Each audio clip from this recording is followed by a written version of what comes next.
आइए हिमालय की गोद में बसे एक ऐसे नगर में प्रवेश करते हैं जो न केवल एक राष्ट्र की राजधानी है बल्कि सनातन और बौद्ध परंपराओं के समन्वय का अप्रतिम शिखर है। जहां पशुपतिनाथ के रूप में सृष्टि का सबसे रहस्यमय और अद्भुत शिवलिंग है, गुप्त और तंत्र शक्ति की अधिष्ठात्री माई गुहेश्वरी हैं और अनंत शेष की शैया पर योग निद्रा में भगवान विष्णु हैं। जहां बुद्धनाथ और स्वयंभुनाथ स्तूपों में बौद्ध धर्म का मर्म है, जो इतिहास की एक ऐसी खुली पुस्तक है जिसके पृष्ठों पर लिच्छवियों, मल्ल, शाह राजाओं, नेवारी संस्कृति और असंख्य संतों साधकों की अमिट छाप है। जहां के दरबार स्क्वायर आज भी राजमहलों की गौरव गाथा का मौन यशगान करते हैं। जहां बागमती के तट पर धधकती हुई चिताएं जीवन को मृत्यु का बोध कराती रहती हैं और आरती की लौ से आस्था का परम प्रकाश प्रस्फुटित होता रहता है। तो चलिए देवताओं द्वारा रचित एक ऐसे आध्यात्मिक महाकाव्य में प्रवेश करते हैं जिसका नाम है काठमांडू। चले चलो चले चलो तुम चले चलो, चले चलो चले चलो तुम चले चलो। ये जगत समूचा सहयात्री है।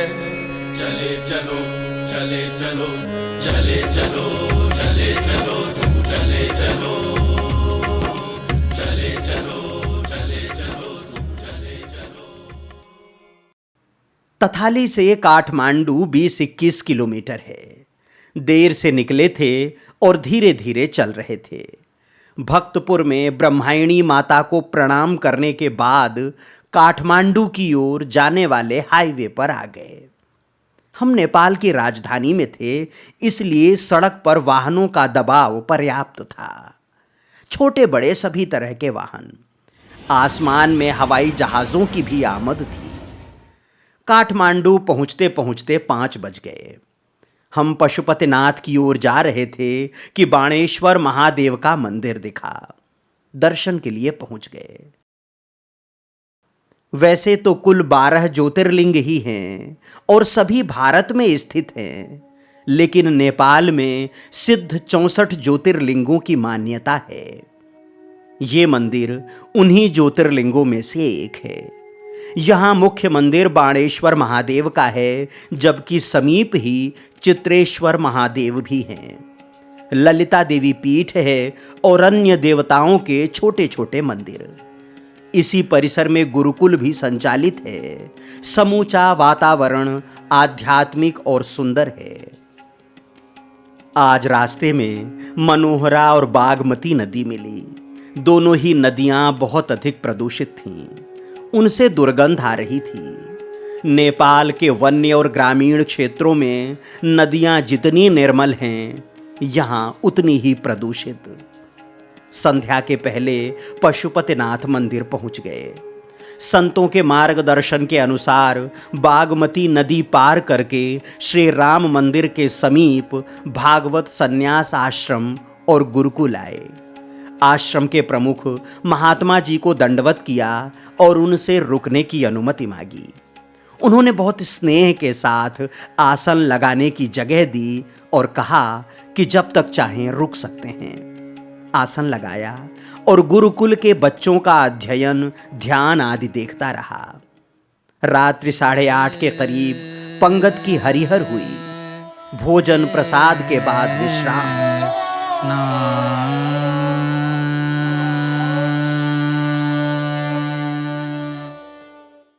अंतर्मन भाव से भरा हुआ था, क्योंकि हम उस पावन क्षेत्र में थे जिसका यशगान स्कंद पुराण ने कुछ यूं किया है।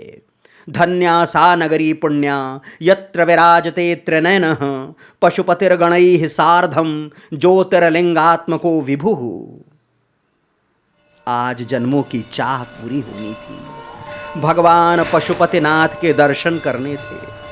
आश्रम से बाहर निकले तो बागमती नदी सामने बह रही थी। शास्त्र जिसमें स्नान के बाद ही पशुपतिनाथ के दर्शन की अनुमति देते हैं, वो यहाँ इतनी मैली थी कि आचमन भी नहीं किया जा सकता था। उसके तट पर शव जल रहे थे। कोई अभी लाया जा रहा था, कोई जल रहा था, तो कोई भस्म बन चुका था।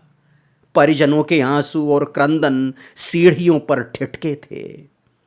जैसे धधकती हुई चिताएं संदेश दे रही थीं कि शव होने से पहले एक बार शिव की शरण में चले जाओ। वैसे शास्त्र कहते हैं कि पशुपति क्षेत्र में प्राण त्यागने वाले और इस नदी के तट पर मुखाग्नि पाने वाले शिवलोक के भागी होते हैं। उसी शिवलोक का भागीदार होने के लिए दिन हो या रात यहां चिताएं जलती रहती हैं।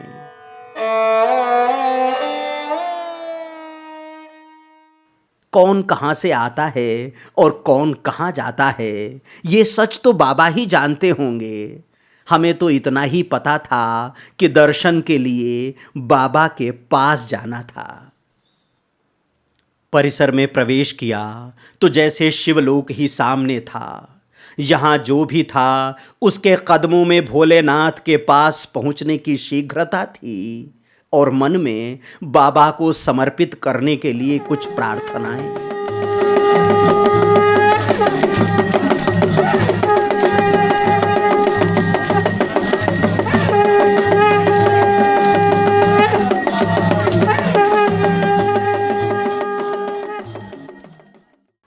उस दिव्य लोक को निहारते हुए मंदिर के मुख्य द्वार तक पहुंच गए। मोबाइल फोन और कैमरे का प्रवेश यहीं तक था। अब आगे अपनी आस्था, भक्तिभाव और आध्यात्मिक प्यास लेकर ही जाना था। दुनिया बाहर छूट गई थी और ये अकिंचन भोलेनाथ की शरण में था। गंगा फेन सिता जटा पशुपते चंद्रसितो मूर्धनि सोयम सर्वसितो ददातु विभवम पापक्षयम सर्वदा पापक्षयम सर्वदा। मंदिर किसी चमत्कार की तरह था। अपलक निहारते जा रहे थे और नैनों की प्यास थी कि तृप्त ही नहीं हो रही थी। जाने किस विश्वकर्मा ने रचा होगा इसे। लग रहा था जैसे समय हजारों वर्ष की दौड़ लगाकर सामने खड़ा हो गया हो। जैसे सारे देवी देवताओं ने अपनी अपनी कल्पनाएं और शक्तियां देकर त्रिनेत्रधारी के लिए ये स्थान बनाया हो। प्रवेश द्वार के सामने ही नंदी हैं। पीतल और कांसे से बने इस नंदी को नेपाल का सबसे बड़ा नंदी माना जाता है। इसकी ऊंचाई लगभग 3 मीटर और लंबाई 4 मीटर के आसपास बताई जाती है। बड़े नंदी के समीप पत्थर के छोटे नंदी की भी स्थापना है। नंदी के दाएं भाग में श्री हनुमान जी हैं। उनके पीछे दीप पात्र है। इसी ओर पत्थर के 14 स्तंभ हैं। इनमें से 4 बड़े हैं, 4 मध्यम और शेष छोटे। बाएं हाथ में एक बेल वृक्ष है। ये ज्यादा बड़ा नहीं है, छोटा है और मुरझाया सा लगता है। बाएं हाथ में ही पहली मंजिल में पशुपति भजन मंडली का कक्ष है। जलाभिषेक और पूजन के समय यहां से भजन का गायन होता है। 2 तल वाला ये मंदिर पारंपरिक नेपाली पैगोडा शैली की शान है, जिसमें पत्थर, लकड़ी, तांबा, सोना और चांदी का अत्यंत सुंदर संयोजन है। मंदिर के मूल ढांचे और नक्काशीदार भागों में हिमालयी क्षेत्रों में मिलने वाली साल, सखुआ और देवदार की लकड़ियों का इस्तेमाल है। छतों के आधार, खिड़कियों, तोरणों और नक्काशीदार स्तंभों पर उत्कृष्ट नेवारी काष्ठ कला है। काठमांडू घाटी की ये लकड़ी कला सदियों से प्रसिद्ध रही है। लकड़ी से बने घरों, मंदिरों और उन पर की गई इसी उत्कृष्ट नक्काशी के कारण इस शहर को काठमांडू कहा जाता है। काष्ठागारों की नगरी काठमांडू। मंदिर की दोहरी पैगोडा छत तांबे की चादरों पर स्वर्ण मंडित है। मंदिर की छतों पर लगभग 50 से 60 किलोग्राम तक सोने का उपयोग है। ये सोना मुख्यतः स्वर्ण पत्र के रूप में चढ़ाया गया है।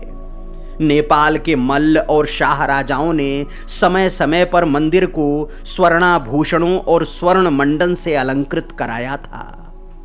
मंदिर के विशाल द्वार, कुछ आंतरिक सज्जा और धार्मिक अलंकरणों में चांदी का उपयोग किया गया है।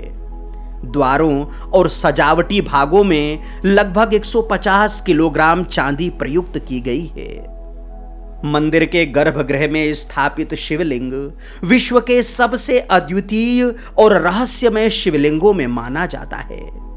ये केवल धार्मिक दृष्टि से ही नहीं, बल्कि तांत्रिक, दार्शनिक और स्थापत्य परंपरा की दृष्टि से भी अत्यंत महत्वपूर्ण है। ये शिवलिंग सामान्य गोलाकार नहीं, बल्कि चतुर्मुखी है। इसके 4 मुख 4 दिशाओं की ओर हैं और शिव के 4 दिव्य स्वरूपों का प्रतिनिधित्व करते हैं। पूर्व दिशा की मुखाकृति तत्पुरुष है। यह ध्यान और योग का प्रतीक है। पश्चिम दिशा की मुखाकृति सद्योजात है, जिसे सृष्टि और उत्पत्ति का प्रतीक माना जाता है। उत्तर दिशा करुणा और सौंदर्य का प्रतीक है, जो वामदेव है। दक्षिण दिशा अघोर की है, जो संहार और परिवर्तन का प्रतीक है। ऊपरी भाग को 5वां मुख ईशान माना जाता है, जो निराकार ब्रह्म का संकेत देता है। काले पत्थर से निर्मित ये शिवलिंग लगभग 1 मीटर ऊंचा है। चारों मुखों पर अत्यंत सूक्ष्म और शांत भाव वाली आकृतियां उकेरी गई हैं। प्रत्येक मुख पर रजत एवं स्वर्ण अलंकरण भी किए जाते हैं। स्कंद पुराण और नेपाल महात्म के अनुसार एक समय भगवान शिव माई पार्वती के साथ मृग और मृगी का रूप धारण कर काठमांडू घाटी, जिसका पौराणिक नाम श्लेष्मांतक वन था, वहां आकर रहने लगे। कैलाश सूना हुआ तो सभी देवता बाबा को खोजने निकल पड़े। बाबा यहां दिव्य हिरण के रूप में मिल तो गए, लेकिन कैलाश नहीं लौटना चाहते थे। ब्रह्मा, विष्णु और इंद्र ने उन्हें पकड़ने का प्रयास किया, जिससे उनके सींग का एक भाग टूटकर भूमि में दब गया। बाद में वही दिव्य शिवलिंग के रूप में प्रकट हुआ और उस स्थान पर पशुपतिनाथ मंदिर की स्थापना हुई। पशुपतिनाथ शिवलिंग को शैव, तांत्रिक, नाथ और अघोर परंपराओं का अत्यंत शक्तिशाली केंद्र माना जाता है। यहां होने वाला रुद्राभिषेक, महामृत्युंजय जाप और महाशिवरात्रि की पूजा विशेष फलदायी मानी जाती है। मुख्य शिवलिंग को स्पर्श करने और पूजा का अधिकार परंपरागत रूप से दक्षिण भारत के भट्ट ब्राह्मण पुजारियों को है। ये परंपरा सदियों से चली आ रही है। परिसर में भगवान पशुपतिनाथ के अलावा श्री गरुण नारायण मंदिर, श्री कृष्ण मंदिर, श्री दिव्येश्वर मंदिर, श्री इंदेश्वर मंदिर, श्री पार्थिवेश्वर मंदिर, श्री अनंतेश्वर महादेव, श्री सप्तमात्रका मंदिर, श्री राधाकृष्ण वंशीधर, श्री लाल गणेश मंदिर, श्री सूर्य नारायण मंदिर, श्री चंद्रेश्वर महादेव, श्री चंद्रप्रकाशेश्वर महादेव, श्री होमेश्वरी पंचायन मंदिर, श्री केदार नरसिंहेश्वर मंदिर, श्री शेर नरसिंहेश्वर महादेव, श्री रत्नकुमारी मंदिर और श्री केदारेश्वर महादेव हैं। अंतिम संस्कार के लिए श्री मुक्ति मंडप है, जिसका एक द्वार बागमती नदी के घाट की ओर खुलता है। मंदिर के दक्षिणी द्वार की ओर तांबे के बने श्री उन्मत्त भैरव हैं। यह विग्रह भी बहुत अद्भुत है। परिसर में बाबा पशुपतिनाथ के बाद सबसे बड़ा और आकर्षक मंदिर श्री नागराज वासुदेव का है। श्री ब्रह्मेश्वर महादेव और श्री सत्यनारायण मंदिर के पास 2 मंदिर और हैं, जिनके नाम का उल्लेख नहीं किया गया है।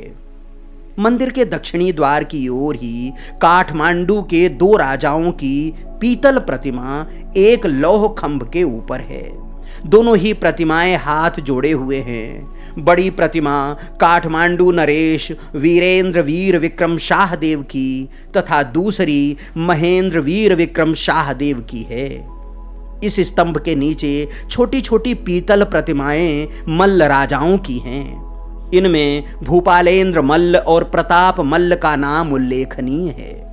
प्रताप मल्ल काठमांडू घाटी के महान कला संरक्षकों में गिने जाते हैं।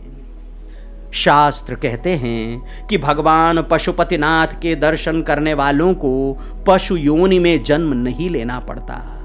एक मान्यता और है कि पशु जन्म से छुटकारा पाने के लिए पहले बाबा पशुपतिनाथ के दर्शन करें, इसके बाद नंदी के। हालांकि नंदी का आकार इतना बड़ा है कि बाबा के दर्शन के पहले ही उनके दर्शन हो जाते हैं। मंदिर से बाहर आए और बाहरी परिसर की दिव्यता का दर्शन करने लगे। एक बड़े चबूतरे पर बड़े बड़े दीपक जल रहे थे। कुछ स्त्री पुरुष बड़े ही भक्ति भाव से उन दीपकों को प्रज्वलित कर रहे थे। बाद में पता चला कि ये सभी एक ही परिवार के लोग हैं और पशुपतिनाथ को 1.25 लाख दीप समर्पित कर रहे हैं। यहाँ इसी तरह 1.25 लाख दीपों से बाबा की अर्चना की जाती है। चलने लगे तो पीछे से एक युवती ने आवाज लगाई, राधे राधे कहा और पूछा, आप ओम दर्शन वाले बाबा जी हैं ना? मैंने हाँ कहा तो उनका पूरा परिवार प्रसन्न हो गया। परिवार के सभी सदस्य वैष्णव हैं और कमाल के संत प्रेमी। सबने खूब स्नेह दिया। सरिता सुबेदी, उनके पिता नारायण सुबेदी, माँ उमा, बड़ी बहन सचिता, भाई दिनेश, मामा मदन पोडेल सहित सभी परिजन खूब स्नेही थे। परदेश में कोई इस तरह का अपनापन दे तो ईश्वर की कृपा नहीं तो और क्या है। चलने लगे तो सबने मिलकर ठाकुर जी की आरती गाई।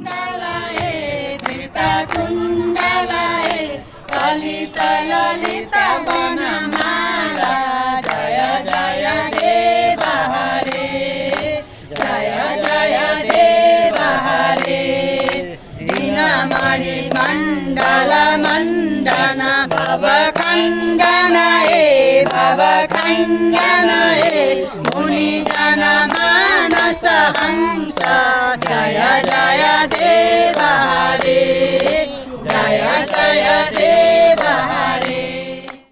भगवान पशुपतिनाथ के दर्शन के बाद आदिशक्ति गुहेश्वरी माता के दर्शन के लिए आगे बढ़े।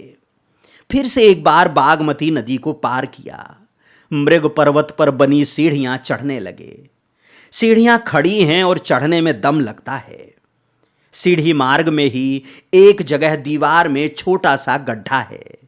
सीढ़ी के दूसरे किनारे पर खड़े होकर लोग हाथ जोड़ते हैं और आंख बंद करके जुड़े हाथों को उसमें डालते हैं। जो एक बार में ऐसा कर लेता है उसे सौभाग्यशाली माना जाता है। रास्ते में छोटे बड़े कई मंदिर हैं। पहाड़ के ऊपर गुरु गोरखनाथ का मंदिर है। इसमें उनकी चरण पादुकाएं हैं। यहाँ पर गोरखनाथ ने 12 वर्ष तक तपस्या की थी। शिखर शैली का ये मंदिर दूर से ही ध्यान खींचता है। मंदिर के समीप ही प्राचीन पीपल वृक्ष है। कहा जाता है कि इसी वृक्ष के नीचे गोरखनाथ ने कठिन साधना की थी।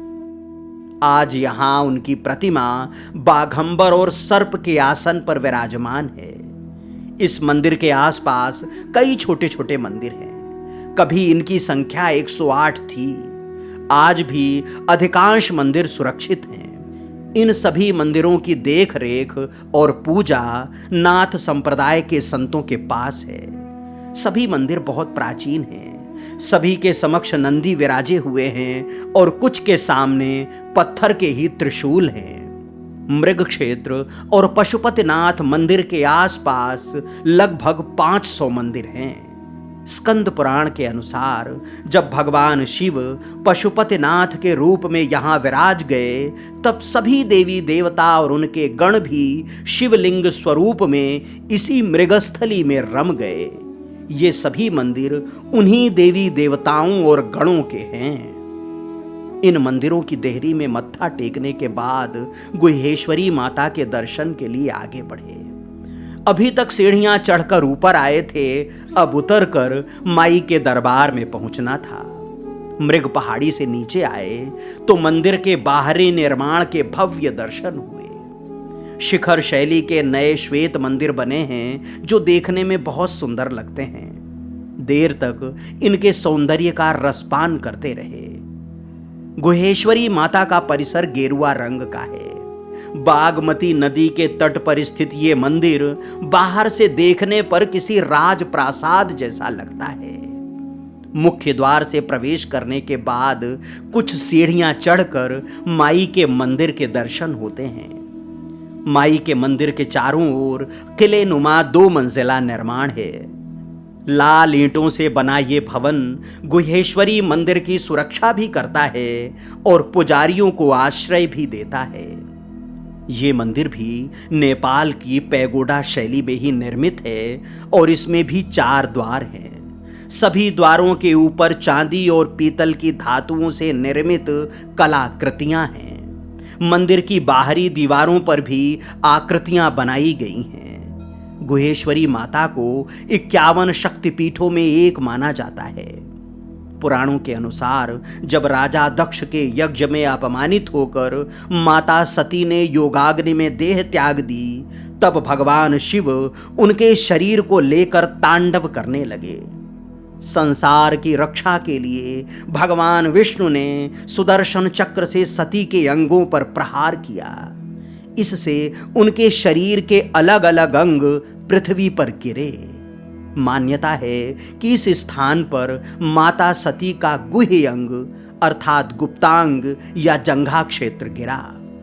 इसी कारण ये स्थान गुहेश्वरी कहलाया। गुह्य का अर्थ रहस्य और आदि शक्ति भी है।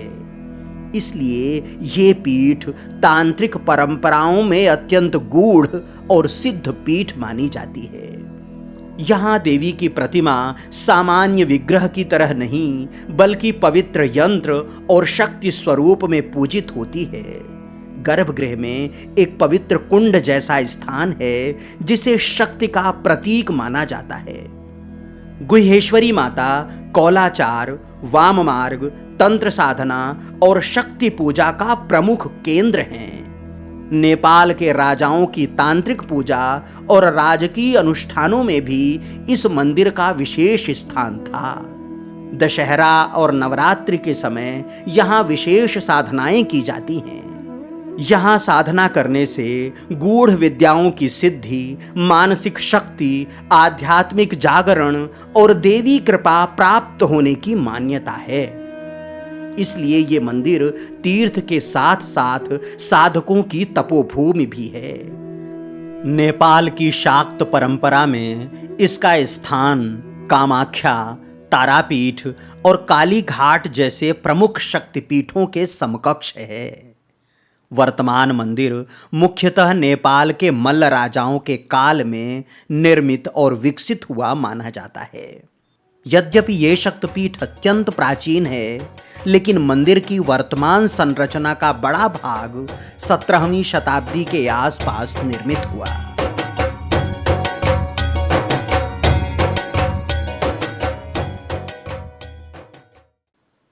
काठमांडू के उत्तर पूर्व दिशा में लगभग 10 किलोमीटर दूर गोकर्णेश्वर महादेव मंदिर है।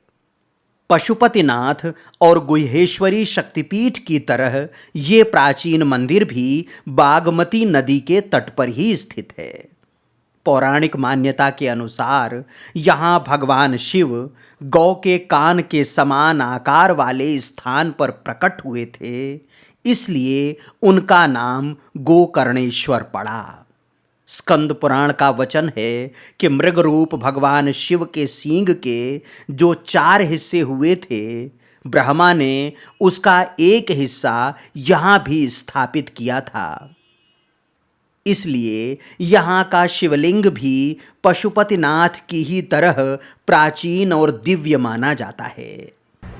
जैसे सिंह टूटा हुआ है ना, वैसे ऐसे रूप में विग्रह है। विग्रह है। अभी भी वैसे है। अच्छा। तो कुल मिलाकर ये ब्रह्मा जी का स्थापित किया हुआ है। हाँ, ब्रह्मा जी हाथ से स्थापित किए। ये मंदिर भी नेपाल के बहुतेरे मंदिरों की तरह पैगोडा शैली में है। मंदिर की दीवारों और द्वारों पर लगाई गई लकड़ियों में सुंदर नक्काशी है। 4 द्वार हैं और चारों काष्ठ कला से सुसज्जित हैं।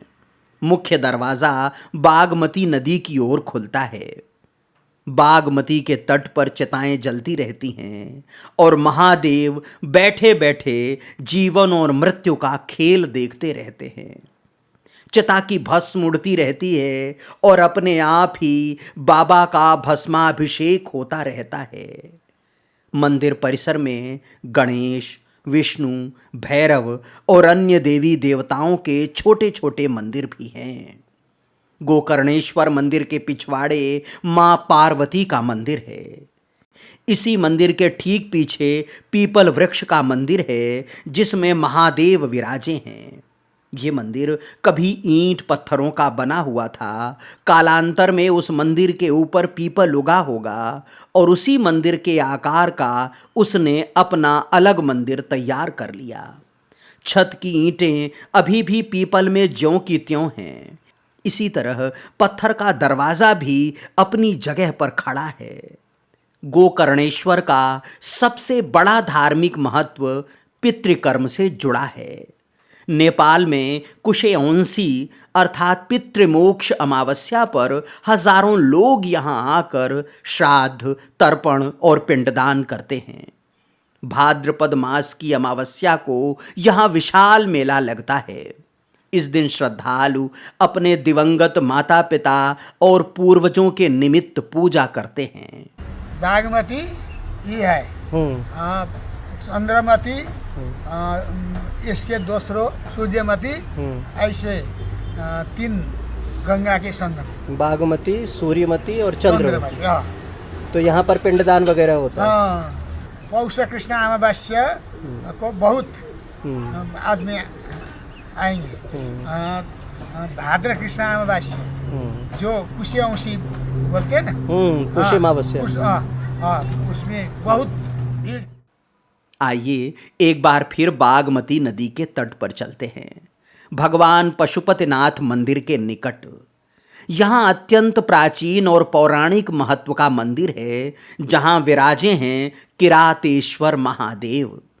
ये मंदिर मृग क्षेत्र का हिस्सा है और सीढ़ियाँ चढ़कर यहाँ तक आना होता है।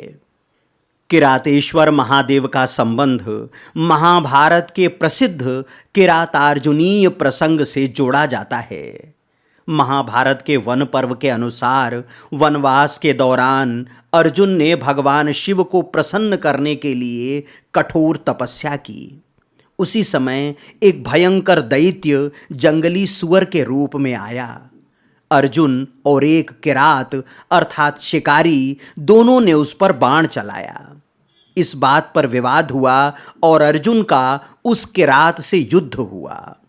जब अर्जुन पराजित होने लगे तब उन्हें ज्ञात हुआ कि ये कोई साधारण शिकारी नहीं बल्कि स्वयं भगवान शिव हैं। प्रसन्न होकर शिव ने अर्जुन को दिव्य पाशुपतास्त्र प्रदान किया। यहाँ स्थापित शिवलिंग को अत्यंत प्राचीन माना जाता है।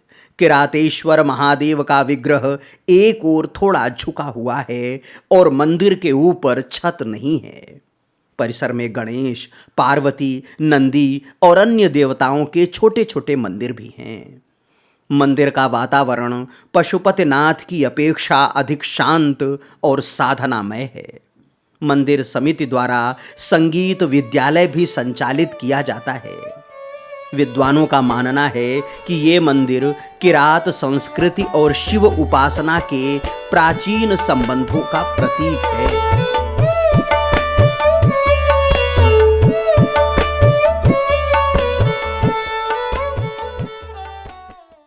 मंदिर से बाहर आने पर बागमती नदी दिखाई देती है और ठीक सामने वाला घाट गौरी घाट कहलाता है। ऐसा माना जाता है कि यहाँ पर माँ पार्वती ने कठिन तपस्या की थी।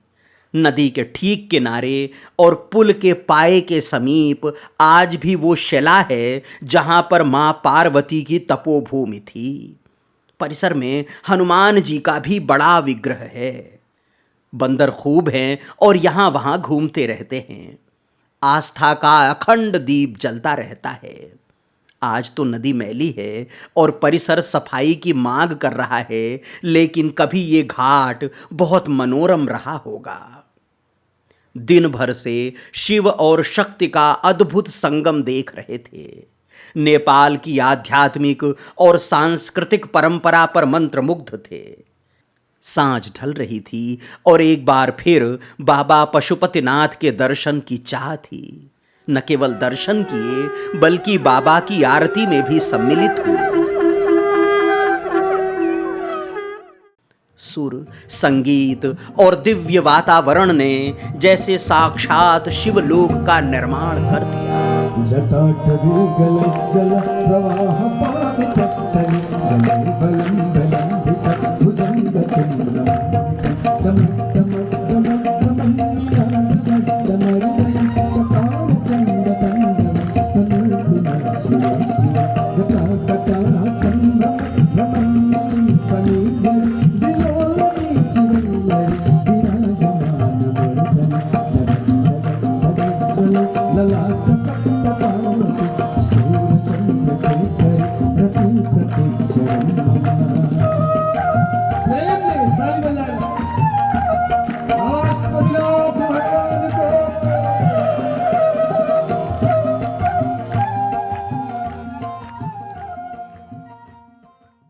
फिर सुबह हुई और फिर काठमांडू की गलियों ने बुला लिया। अभी तक भगवान भोलेनाथ का अलौकिक लोक देख रहे थे, आज श्री हरि के दर्शन की बारी थी। सुबह सुबह बूढ़ा नीलकंठ के दर्शन के लिए निकल पड़े। काठमांडू से लगभग 8-10 किलोमीटर उत्तर में शिवपुरी पर्वत की तलहटी में स्थित नारायण का ये स्थान नेपाल के सबसे अद्भुत वैष्णव तीर्थों में से एक है। इन्हें जल नारायण या शयन नारायण भी कहते हैं। बूढ़ा से आशय पुराने या प्राचीन से है, इसलिए ये बूढ़ा नीलकंठ है। अब ये बात अवश्य रहस्य लगती है कि जब नीलकंठ भगवान शिव का नाम है, तब यहाँ भगवान विष्णु कैसे नीलकंठ हो गए? नाम की पहेली में उलझने की बजाय हम उस विग्रह के दर्शन करते हैं जो अद्भुत, अलौकिक, अप्रतिम और अनूठा है। जल कुंड जैसे क्षीर सागर हो, उस कुंड के मध्य में अनंत शेषनाग की कुंडलियों पर शयन मुद्रा में विराजमान श्री हरि की शोभा निराली है। लगभग 16-17 फीट लंबे नारायण के इस श्री विग्रह के शीश पर शेषनाग के 11 फनों का सुंदर छत्र सुशोभित है। कहा जाता है कि ये मूर्ति एक ही पत्थर से निर्मित है और निःसंदेह नेपाल की सर्वश्रेष्ठ शिल्प कृतियों में एक है। स्थानीय लोगों का मत है कि ये नैनाभिराम विग्रह शालग्राम शिला से बना है और इस कुंड में जल सीधे गोसाई कुंड से आता है। ये अद्वितीय मूर्ति कहाँ से मिली और कैसे प्रकाश में आई, इसका उत्तर नेपाल की लोक कथा में है। प्राचीन काल में किसान खेत जोत रहा था। हल किसी कठोर वस्तु से टकराया और वहां से रक्त निकलने लगा। खुदाई करने पर भगवान विष्णु की ये दिव्य प्रतिमा प्रकट हुई। तब से ये स्थान तीर्थ बन गया। इतिहासकार इस प्रतिमा को लिच्छवी काल अर्थात 7वीं-8वीं शताब्दी की मानते हैं। इसकी शैली भारत के गुप्तकालीन और कश्मीर की वैष्णव मूर्ति कला से प्रभावित मानी जाती है। जल नारायण के आसपास पूजा पाठ की दुकानें हैं और सामाजिक कार्यक्रम आदि होते रहते हैं। जब हम यहां पहुंचे तब व्रतबंध का सामूहिक आयोजन चल रहा था। मंत्रों के साथ नेपाल के वाद्य यंत्रों की धुन आकर्षित कर रही थी।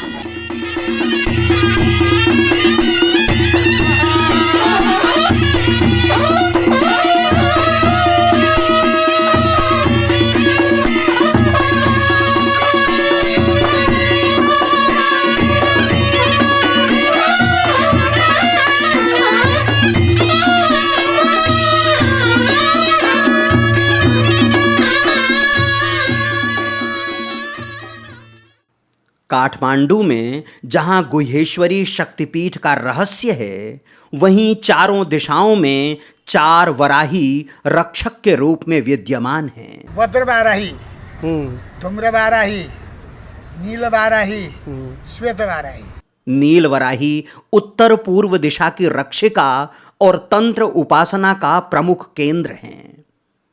इच्छा तो थी कि काठमांडू में स्थित सभी 4 वराही, 4 विनायक, 4 नारायण और अष्टमातृकाओं के दर्शन करें, लेकिन पदयात्रा की अपनी सीमा है।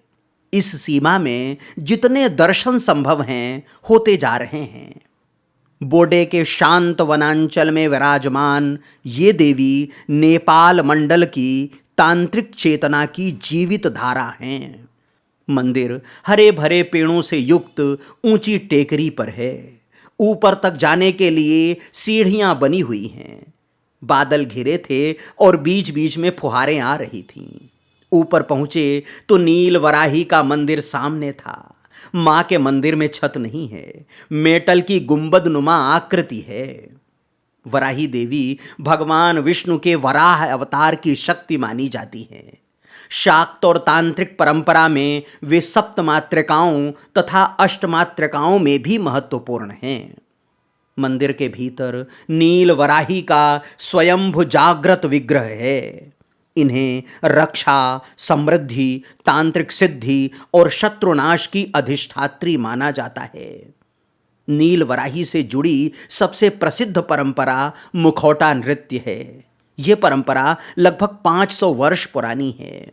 इसमें वराही, भैरव, गणेश, कुमारी, सिंह और द्वारपाल जैसे देवताओं का अभिनय किया जाता है। लोक कथा के अनुसार स्वयं नील वराही देवी ने एक किसान को ये तांत्रिक नृत्य सिखाया था, जिसके बाद ये परंपरा प्रारंभ हुई। दर्शन कर ही रहे थे कि एक बार फिर तेज वर्षा प्रारंभ हो गई। मंदिर को भिगोते बादलों की लीला देखते रहे और भजन सुनते रहे।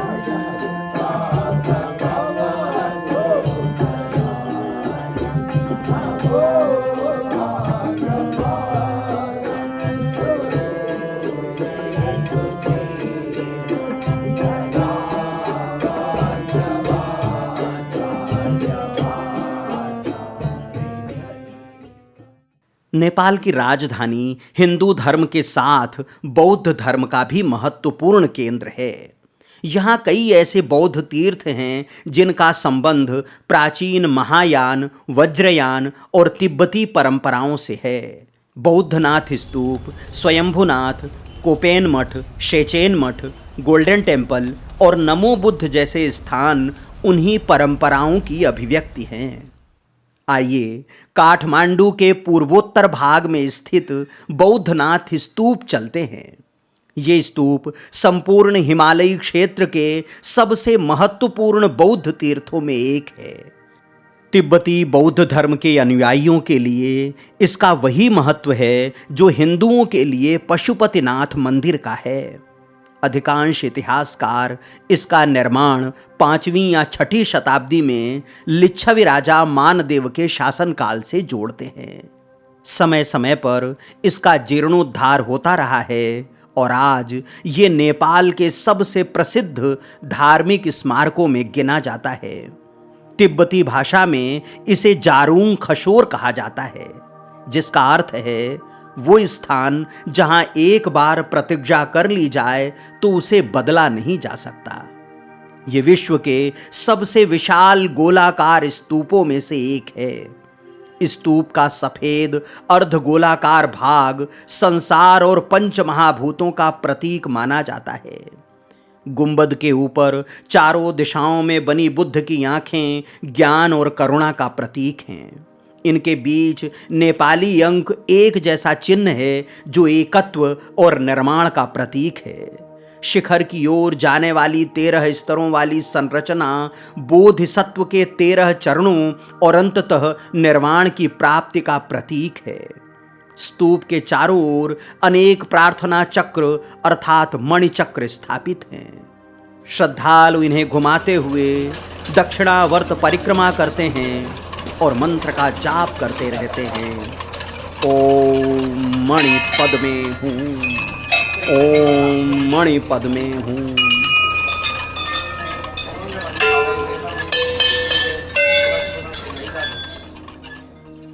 1959 में दलाई लामा के तिब्बत छोड़ने के बाद बड़ी संख्या में तिब्बती शरणार्थी नेपाल आए।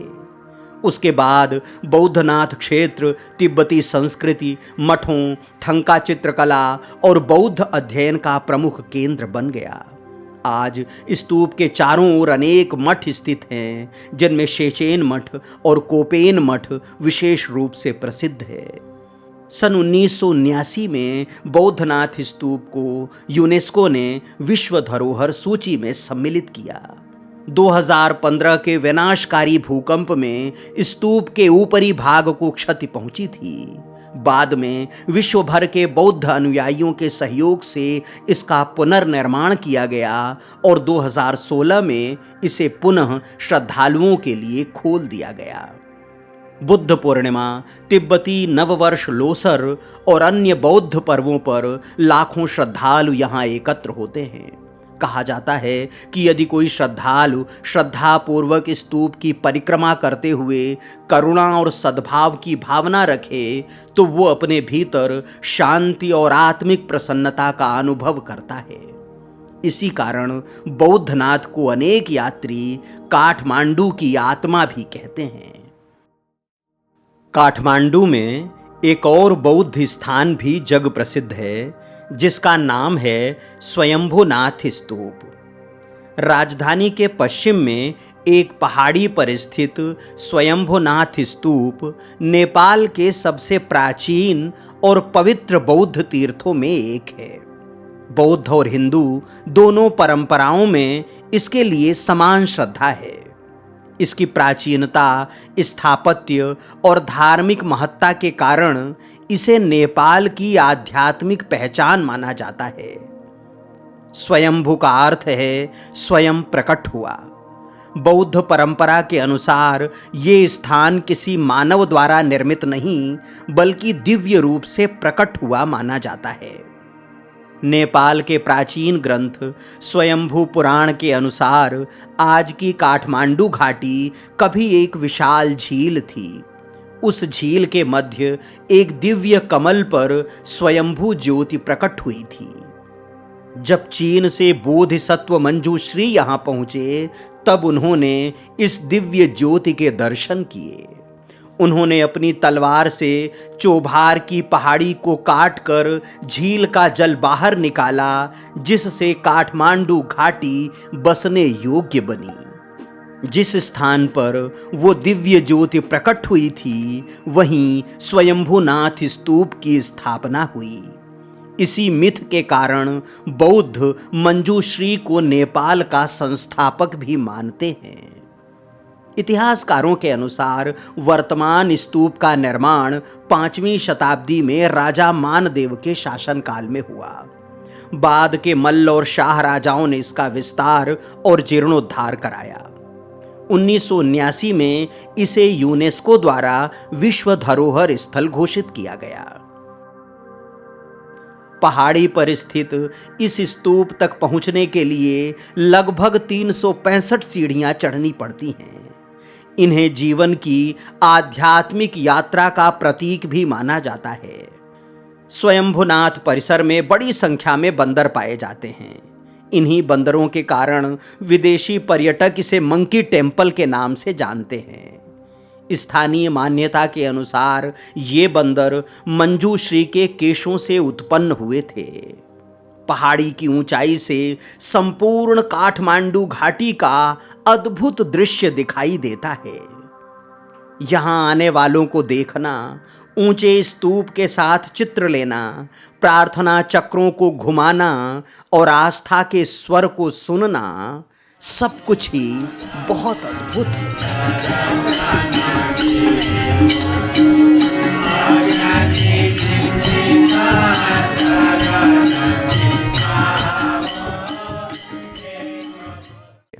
लौटते समय काठमांडू दरबार देखने चले गए।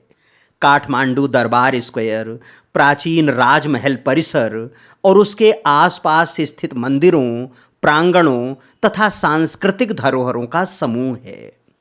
काठमांडू दरबार स्क्वायर का विकास मुख्यतः 12वीं से 18वीं शताब्दी के बीच मल्ल राजाओं के शासनकाल में हुआ। बाद में शाह वंश के राजाओं ने भी इसमें अनेक निर्माण करवाए। यहीं पर नेपाल के राजाओं का राज्याभिषेक और महत्वपूर्ण राजकीय समारोह संपन्न होते थे। ये भी यूनेस्को की विश्व धरोहर सूची में सम्मिलित है। प्रवेश द्वार पर स्थापित हनुमान की प्रतिमा के कारण इसका नाम हनुमान ढोका भी है। कई शताब्दियों तक यह नेपाल के राजाओं का निवास स्थान था। नेपाल की राजकीय अधिष्ठात्री देवी तलेजू माता का मंदिर यहाँ का एक और आकर्षण है। 1564 ईस्वी में निर्मित ये भव्य मंदिर आज भी उतना ही बेजोड़ है। ये मंदिर श्रद्धालुओं के लिए वर्ष में केवल विशेष अवसरों पर ही खुलता है।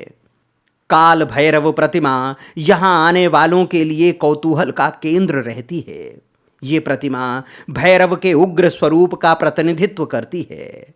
प्राचीन काल में लोग इसके समक्ष झूठी गवाही देने से डरते थे। कुमारी घर को जीवित देवी कुमारी का निवास स्थान माना जाता है। नेपाल की विशिष्ट परंपरा के अनुसार एक बालिका को देवी तलेजू का साक्षात स्वरूप मानकर कुमारी के रूप में प्रतिष्ठित किया जाता है। नासल चौक यहाँ के राजकीय समारोहों और राज्याभिषेक का प्रमुख स्थल था। नेपाल के अंतिम राजा ज्ञानेंद्र शाह का राज्याभिषेक भी यहीं हुआ था। काठमांडू दरबार स्क्वायर की इमारतें और मंदिर पारंपरिक नेवारी स्थापत्य शैली में निर्मित हैं। लकड़ी की बारीक नक्काशी, बहुमंजिला पैगोडा शैली के मंदिर और खुले प्रांगण इसकी विशेष पहचान है। 2015 में आए विनाशकारी भूकंप से इस क्षेत्र के कई मंदिर और भवन क्षतिग्रस्त हो गए थे। इसके बाद व्यापक पुनर्निर्माण कार्य किया गया।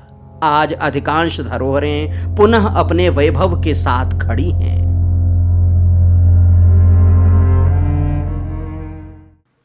लौटकर पशुपतिनाथ आए तो बाबा के मंदिर के ठीक पीछे बागमती की आरती चल रही थी। जैसे भारत में गंगा और नर्मदा की भव्य आरती होती है, ठीक उसी तरह बागमती के दोनों ही तटों पर श्रद्धालुओं की भीड़ थी। सुर और साज का अद्भुत मेल था। इक्का दुक्का चिताएं जल रही थी। मंत्र और श्लोक भगवान भोलेनाथ की वंदना कर रहे थे।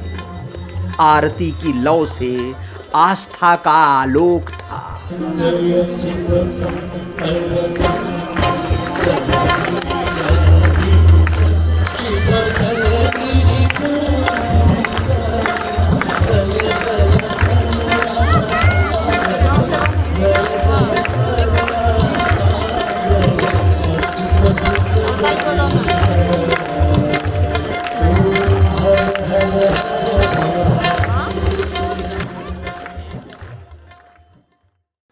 पशुपतिनाथ के दिव्य वातावरण ने ऐसा मन मोह लिया है कि आगे बढ़ने का मन ही नहीं कर रहा है।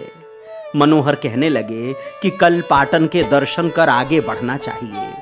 तब मुझे भान हुआ कि आगे भी बढ़ना है। कल की कल देखेंगे, आज तो यहाँ के बचे हुए मंदिर देख लेते हैं।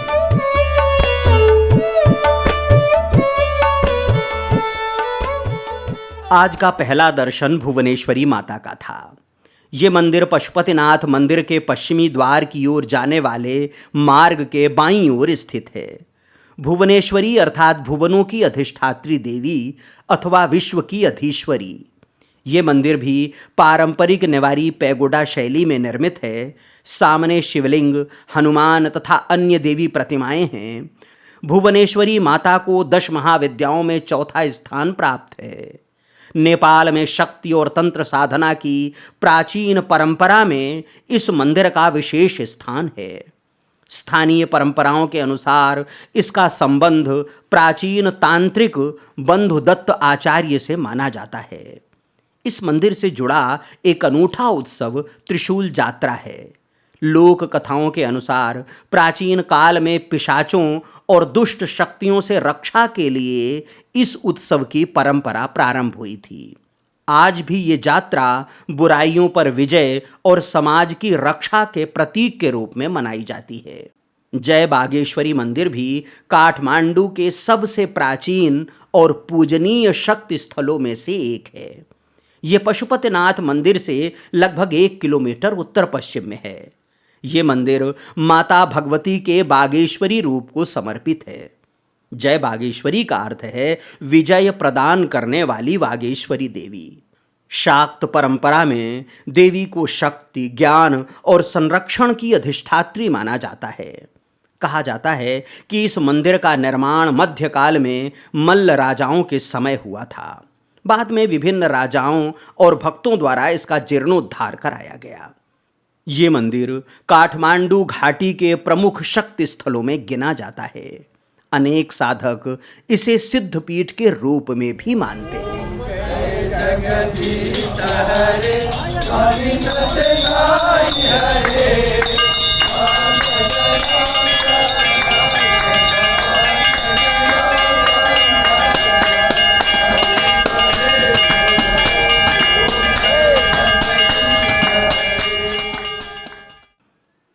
अब आइए पशुपति क्षेत्र से उत्तर पश्चिम की दिशा में स्थित एक और प्राचीन स्थान चलते हैं, जहां धूसर स्वरूप में भगवान विष्णु का वराह अवतार है, धूम्र वराह।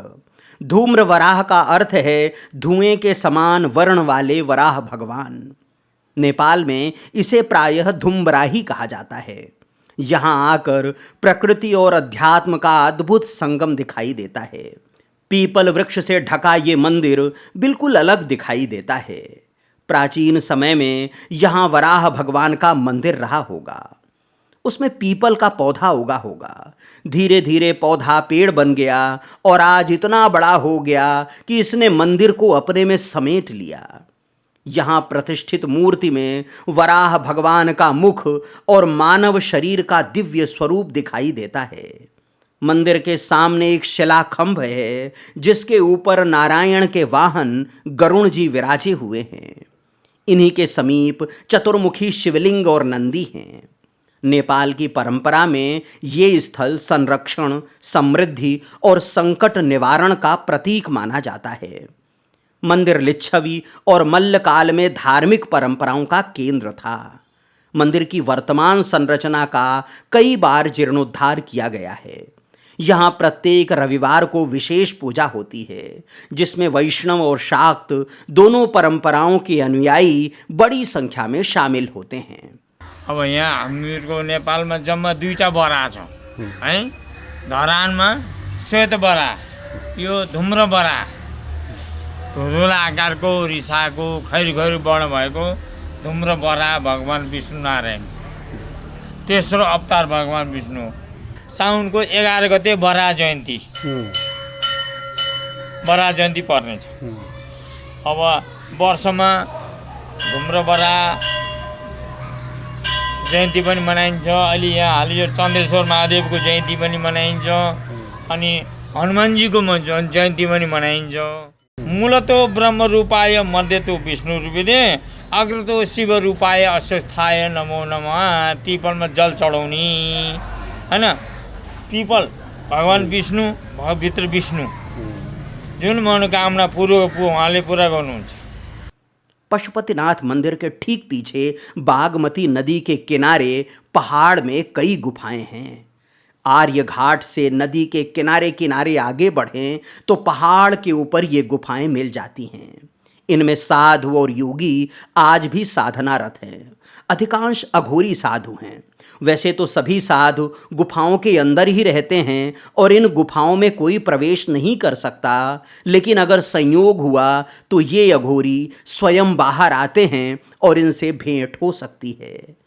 हम सूर्यघाट की ओर बढ़ रहे थे। सहसा पहाड़ में बनी एक कुटिया पर दृष्टि पड़ी। एक अघोरी साधु ने बाहर झांका। वे अंग्रेजी में संवाद करने लगे। पहले हमारे बारे में पूछा, फिर पशुपतिनाथ और अघोर साधना के बारे में कुछ कुछ कहने लगे। यही कोई 5-7 मिनट तक संवाद चलता रहा। आगे बढ़े तो पहाड़ में छोटी छोटी और कुटिया दिखीं। हालांकि यहाँ किसी के दर्शन नहीं हुए। उस पहाड़ में कुछ स्थान बौद्धों के थे तो कुछ हिंदुओं के। सूर्य घाट तक का पूरा क्षेत्र असीम शांति से भरा हुआ था। इसी शांति में कुछ भजना नंदियों की सुर सरिता प्रवाहित हो रही थी।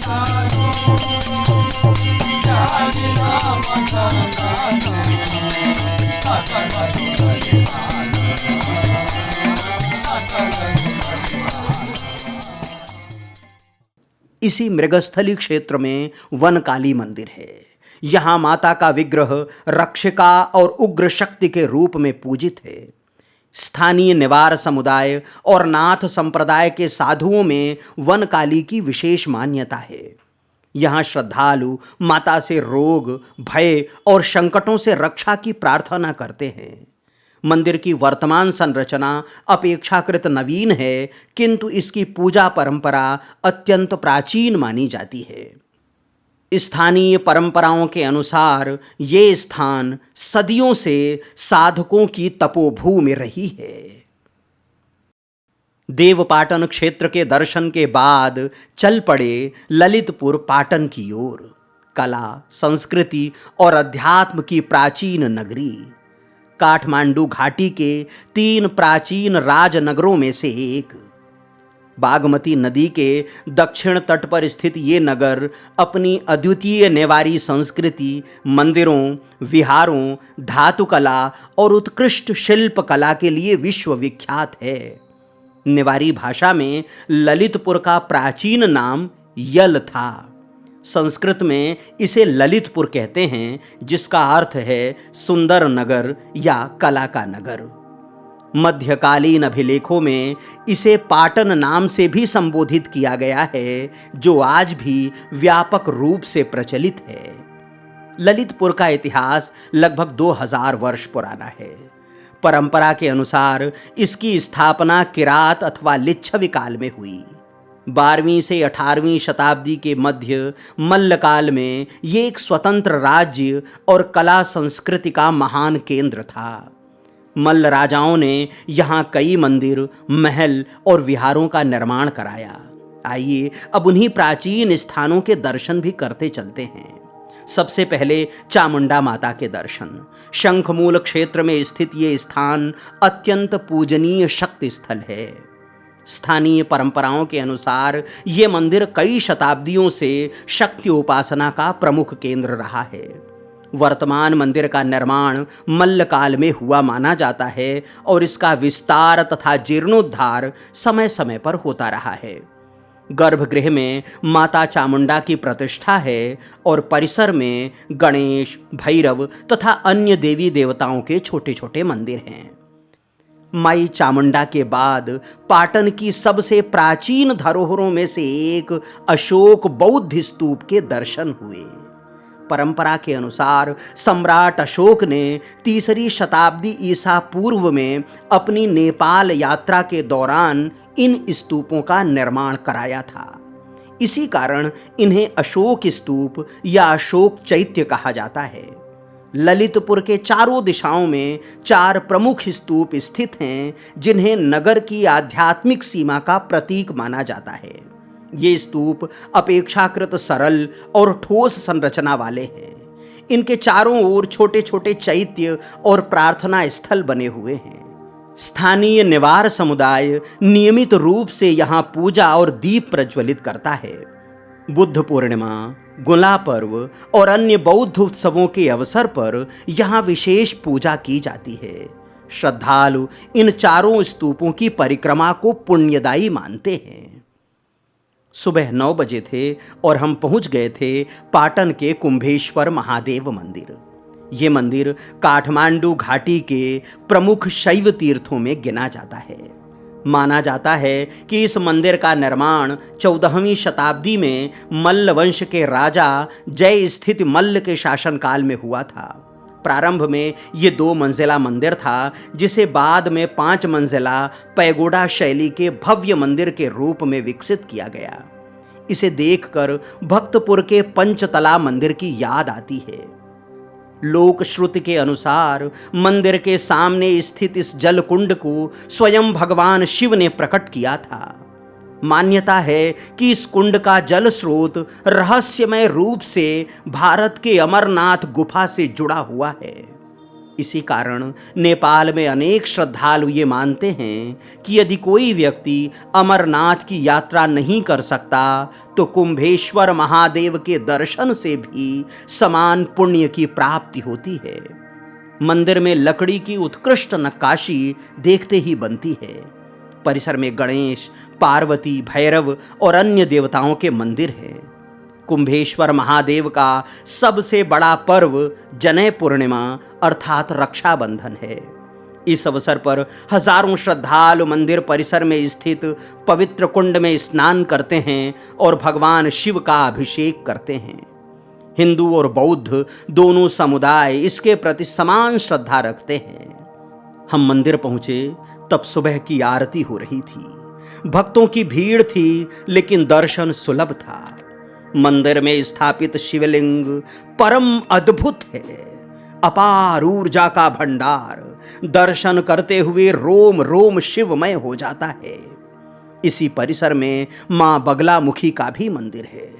कुंभेश्वर महादेव के दर्शन के बाद लोग माई का भी दर्शन करते हैं। मंदिर परिसर में पूजन अर्चन कराने वाले पंडित जी ने बताया कि कुंभेश्वर महादेव आदि व्याधि हरते हैं। पहिला एउटा कथा आजभन्दा 200-300 वर्ष अगाडि मनुष्य बिरामी भए पश्चात 11 जना ब्राह्मणबाट मुखारबिन्दबाट जुन शनि मृत्युञ्जयको जप पाठ पारायण पश्चात त्यो मान्छे स्वस्थ रहेर 136 वर्ष चाहिँ उहाँले पृथ्वी धरातलमा चाहिँ आफ्नो आयु वृद्धि भएको किम्वदन्ती पनि यहाँ दृष्टान्त त्यो छ। र उहाँको समीपमा विराजमान हुनुभएका बगलामुखी देवी माता गुरु बृहस्पति, ज्योतिष शास्त्र अनुसार गुरु बृहस्पति उच्च फलप्राप्तिको लागि र बृहस्पति उच्च फलप्राप्ति भएपछि मानिसको आयु, आरोग्य, सौभाग्य, दाम्पत्य जीवन, कुशल मङ्गल सबै प्राप्तिको लागि चाहिँ उहाँ माता श्री बगलामुखीको आराधना गरिन्छ। सरस्यौँ हलेदी मिसाएर भगवानको समीपमा भक्ति र भावना सहित बीज मन्त्रद्वारा ओम लिम बगलामुखी सर्वदुष्टानां वाचम मुखम पदम स्तम्भय जीवाम किलय किलय बुद्धिम विनाशाय लिम ओम स्वाहा दिव्य मन्त्रद्वारा भगवतीको कवच पाठ पारायण सहित हवन गर्नाले समस्त प्राणी जगत सहित घर परिवारमा सुमधुर सम्बन्ध प्राप्ति रहन्छ। अब बारी थी इतिहास को देखने की। भक्तपुर और काठमांडू दरबार स्क्वायर की तरह पाटन दरबार स्क्वायर की भव्यता भी अनूठी है और यूनेस्को विश्व धरोहर स्थलों में सम्मिलित है। ये मल्ल राजाओं के राजमहलों, मंदिरों और आंगनों का समूह है। यदि काठमांडू को नेपाल का हृदय कहा जाए तो ललितपुर पाटन उसकी कलात्मक आत्मा है, जहां धर्म, संस्कृति, शिल्प और इतिहास का अनुपम संगम देखने को मिलता है। यहां का सबसे प्रमुख आकर्षण कृष्ण मंदिर है। अद्वितीय शिखर शैली के इस मंदिर का निर्माण 1637 ईस्वी में राजा सिद्ध नरसिंह मल्ल ने कराया था। पत्थर से बने इस मंदिर की दीवारों पर महाभारत तथा रामायण के दृश्य अंकित हैं। मुख्य द्वार से प्रवेश कर सीढ़ियों से ऊपरी मंजिल पर पहुंचिए तो भगवान श्री कृष्ण के अद्भुत विग्रह के दर्शन होते हैं। ठाकुर जी का श्यामल वर्ण स्वरूप अपने सौंदर्य में बांध लेता है। बाकी सभी मंदिर बंद थे, केवल श्री कृष्ण मंदिर और भीमदेव मंदिर खुला हुआ था। यहाँ स्थित सभी मंदिर प्राचीन हैं, कई तो जर्जर हो चुके हैं, उनका पुनर्निर्माण किया जा रहा है।